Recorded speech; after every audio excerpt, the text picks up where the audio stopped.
31 दिसंबर की रात जब पूरा देश न्यू ईयर आने के जश्न में आतिशबाजी के शोर में डूबा हुआ था, उसी वक्त दिल्ली के कंझावाला इलाके में उस लड़की की चीखों की आवाज इसी शोर में दब गई, जो एक कार के नीचे आ गई थी और एक दो नहीं बल्कि पूरे 12 किलोमीटर तक उसे घसीटा गया। वो लड़की जिसका नाम अंजलि था, अभी सिर्फ 20 साल की थी। उसके भी कुछ सपने थे और उन्हें पूरा करने के लिए वो दिन रात काम करती। लेकिन 31 दिसंबर की रात इस दर्दनाक घटना में अंजलि की मौत हो गई। मानवता को शर्मसार कर देने वाली इस घटना को शुरू में एक सड़क हादसा बताया गया, लेकिन पुलिस इन्वेस्टिगेशन में जो नए राज निकलकर सामने आ रहे हैं वो किसी बड़ी साजिश का इशारा भी हो सकता है। तो आखिर क्या हुआ था इस रात को और अभी तक पुलिस इन्वेस्टिगेशन में क्या कुछ पता चला है, जानेंगे सब कुछ इसी वीडियो में। 31 दिसंबर की शाम को अंजलि के परिवार से एक सदस्य अंजलि को फोन लगाकर पूछता है कि कब तक आओगी। तो अंजलि बताती है कि वो जल्द ही घर आ जाएगी नए साल का सेलिब्रेशन मनाने के लिए, पर वो नहीं आती। तब 9 बजे अंजलि की माँ एक बार फिर फोन लगाती है। तब अंजलि कहती है कि अभी वो काम में बहुत व्यस्त है, आने में समय लगेगा। ठीक 10 बजे माँ एक बार फिर फोन करती है, लेकिन इस बार फोन बंद आता है। अंजलि की माँ रेखा सिंह अपनी बेचैनी को दिल में दबाए कैसे भी करके सो जाती है। सुबह उठते ही 7 बजे सबसे पहले अंजलि को फोन लगाती है, लेकिन फोन इस बार भी बंद आता है। और फिर 1 जनवरी 2023 की सुबह 7:30 बजे रेखा सिंह को फोन आता है कि उनकी स्कूटी का एक्सीडेंट हो गया है, उन्हें आना पड़ेगा। और जब जाकर वो देखती हैं एक दुर्घटनाग्रस्त स्कूटी और उसके साथ अंजलि की शत विक्षत बॉडी, जिसके शरीर पर कपड़े का एक भी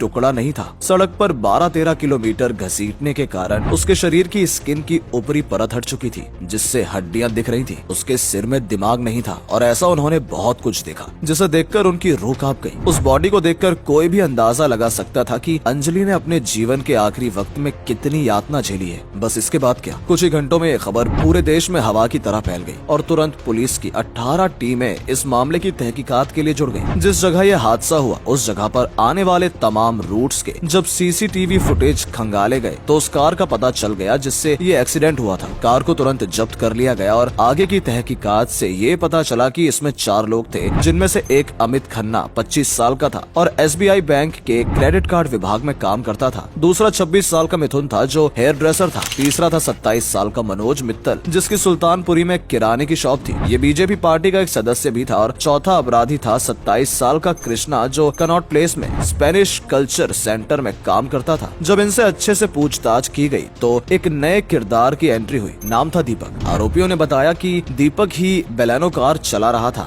अब दीपक को पकड़ा गया और जब उससे पूछा गया तो उसने भी माना कि कार वही चला रहा था। लेकिन इस केस में एक नया मोड़ तब आया जब सभी आरोपियों की फोन लोकेशन चेक की गई, जिससे पता चला कि एक्सीडेंट वाली रात अमित, कृष्ण, मनोज और मिथुन की लोकेशन तो एक ही जगह की थी, लेकिन जो ड्राइवर था यानी दीपक, उसके फोन की लोकेशन पूरी रात उसके घर की ही थी। अब इतना पता चलते ही जब पुलिस ने पूरी ताकत से दीपक से पूछताछ की तो दीपक टूट गया और उसने इस एक्सीडेंट की पूरी स्टोरी बताई। उसमें सबसे बड़ी बात ये निकल कर आई कि दीपक कार नहीं चला रहा था और चलाता भी कैसे, वो उस कार में था ही नहीं। तो फिर दीपक ने क्यों और किसे बचाने के लिए एक्सीडेंट के क्राइम को अपने ऊपर लिया। पुलिस की माने तो ये सब प्लान किया गया था कार के मेन ड्राइवर को बचाने के लिए और इसकी प्लानिंग की थी अंकुश ने। तो इस खुलासे के बाद अब पुलिस के सामने पूरी स्टोरी थी। वारदात की पूरी स्टोरी 31 दिसंबर की शाम से शुरू हुई जब अमित, कृष्ण और मिथुन तीनों मनोज मित्तल के पास पहुंचे। प्लानिंग सिंपल थी, ड्रिंक करके न्यू ईयर सेलिब्रेशन करने की। मनोज मित्तल अपनी दुकान बंद कर तीनों का इंतजार ही कर रहा था और जैसे ही तीनों आते हैं इनकी दुकान के अंदर ही बियर पार्टी चलने लगी और देखते ही देखते रात के 10 बज जाते हैं। अब इनका कहीं घूमने का प्लान बनता है तो अमित अपने दोस्त आशुतोष के पास कार लेने जाता है। हालांकि कार आशुतोष की नहीं बल्कि उसके जीजा की थी, जो फिलहाल आशुतोष के पास ही रहती थी। आशुतोष बेलेनो कार दे देता है और चारों दोस्त सुल्तानपुरी से मूर्थल के लिए निकल पड़ते हैं, क्योंकि उन सभी को वही न्यू ईयर सेलिब्रेशन जो करना था। कार अमित चला रहा था। अब चारों मूर्थल में खाना खाते हैं, शराब भी पीते हैं और पार्टी करके मूर्थल से सुल्तानपुरी की तरफ आ रहे होते हैं। इस बार भी ड्राइविंग सीट पर अमित ही था।